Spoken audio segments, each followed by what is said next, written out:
សម្រាប់អ្នកគ្នាចង់និទានរឿងដោយមិនចំណាច់បងលុយចំណាយលុយសូម្បីតែ1រៀលទេអាចធ្វើតាមវិធីនេះបានជាដំបូងយើងចូលទៅកាន់ Google វាយពាក្យថា Google Studio AI ហើយយកពាក្យថា Google Studio AI ហើយយើងចុចបែបនេះមកយើងផ្ទាំងមួយគឺផ្ទាំងបែបនេះណាបាទអញ្ចឹងមើលអ្នកគ្នាមកខាងគៀននេះបំផុតបាទយកលើគេមួយមកហើយបន្ទាប់មកយកគៀនគេបំផុតមកនេះគៀនគេនេះបាទបន្ទាប់មកយើងយកអាទី2ខាងក្រោមនេះបាទពេចមកហើយបន្ទាប់មកយើងយកកន្លែងនេះពុបមកអញ្ចឹងយើងយកអត្ថបទយើងដែលយើងចង់សរសេរអំពីសាច់រឿងអីគេអញ្ចឹងយើង copy ដាក់ចូលមកឧទាហរណ៍ថាយើងសរសេរសាច់រឿងខ្លីមួយអឺចឹងកន្លែងនេះយើងទៅហ្វេខ្លួនឯងមកបាទទៅហ្វេទៅទៅឲ្យតែយើងនឹកឃើញហើយបន្ទាប់មកយើងប្រាប់ថាឲ្យជំនះទៅហ្វេសាច់រឿងខ្លីមួយអញ្ចឹងទៅដើម្បីវាដឹងថាវាជារឿងអីណាហើយអញ្ចឹងវាស្រួលទេវាងាយទេហើយបន្ទាប់មកយើងរងចាំវាទៅអញ្ចឹងវាបានណានេះសាច់រឿងខ្លី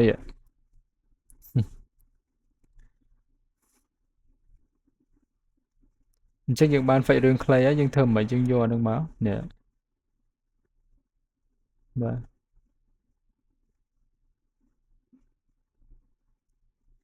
យើងយកនឹងមក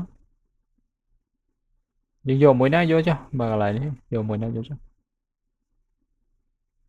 ចឹងកន្លែងនេះយើង copy ទាំងអស់ហ្នឹងក៏បានបាទរឿងកំ pl ខ្លីរបស់យើងហ្នឹងហើយយើងយកវាមកដាក់នៅត្រង់ចំណុចនេះមកនេះពុបមកយើងលុបអានេះចេញសិនចឹងយើងដាក់នៅកន្លែងនេះយើងជ្រើសរើសអ្នកដែលយើងចង់ What's a skill you'd like to develop? សំឡេង Ready to make something amazing? មកនេះមួយទៀតបាទហើយយើងយកហ្នឹងទៅហើយបន្ទាប់មកយើងចុច run មួយមកចាំមើលវាអានអត្ថបទរឿងរបស់យើងបានមួយរឿងអញ្ចឹងយើងស្ដាប់មើលទៅ មានអាជីវករម្នាក់ អាចយក លក់ដូរអីក៏មិនដាច់ដើររកម៉ួយម៉ាក់ក៏មិនឃើញអង្គុយដេញរុយពីព្រឹករហូតដល់ល្ងាចអស់សង្ឃឹមពេកស្រាប់តែនឹកឃើញដល់លោកគ្រូមហាមុនម្នាក់ដែលល្បីខាងទស្សន៍ទាយមើលខ្សែបាតដៃនិងធ្វើពិធីលើករាសីឲ្យរកស៊ីមានបានកោតតែភ្លេចគាត់ឈឹងគិតភ្លាមធ្វើភ្លាមអាជីវកររូបនោះក៏ប្រមូលលុយកាក់ចុងក្រោយដែលមានក្នុងហៅប៉ៅធ្វើដំណើរយ៉ាងហត់នឿយទៅផ្ទះលោកគ្រូទាំងក្តីសង្ឃឹមពេញទ្រូងថា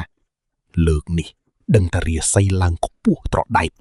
ងាកទៅលក់ដូរដាច់ដូចព្យុះមិនខានលុះទៅដល់មុខផ្ទះលោកគ្រូស្រាប់តែឃើញទ្វារចាក់សៅចិត្តឈឹងផ្ទះស្ងាត់ជ្រងំ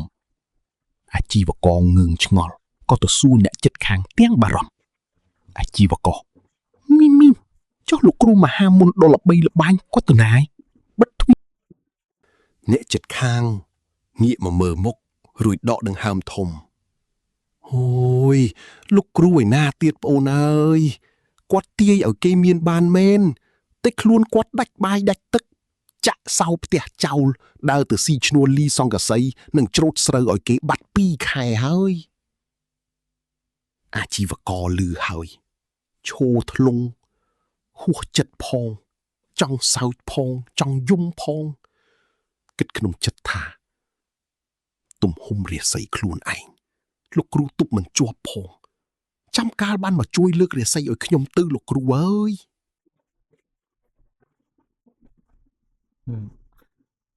ចឹងអ្នកគ្នា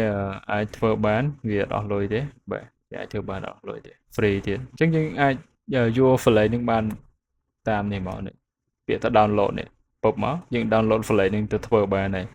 កាត់ដាក់ក្នុង CapCut ហើយ poster ឲ្យ free គ្នាទៅបានណាមានអីបាទ